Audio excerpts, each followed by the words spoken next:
نصيحه نصيحه للعيبه ويمشي عتاب.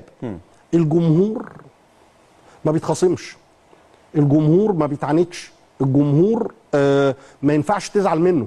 يعني ده كلنا اتهاجمنا في كل اجيال مصر كلها، في كل اجيال الانديه كلها، في اجيال النادي الاهلي كتير جدا جدا جدا الجماهير صبت غضبها على اللعيبه، واللعيبه في الاخر لازم تحس ان الجمهور ده اخوك وزميلك ووالدك ووالدتك، وفي الاخر هو محب وعاشق للكيان.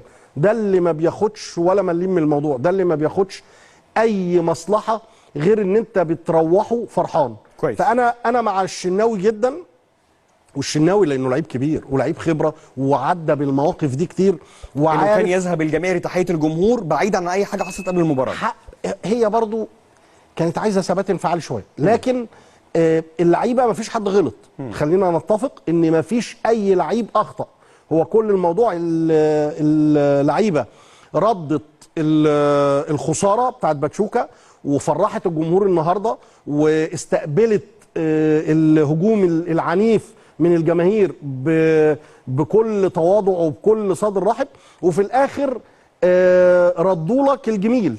انت النهارده 6-1 في واحده من احلى مباريات النادي الاهلي، الشوط الثاني، او من اقوى النتائج اللي الاهلي ما جابهاش بقاله فتره كبيره. ماشي، بس يبقى المشهد ختامه احلى بكتير لو انت حييت الجماهير.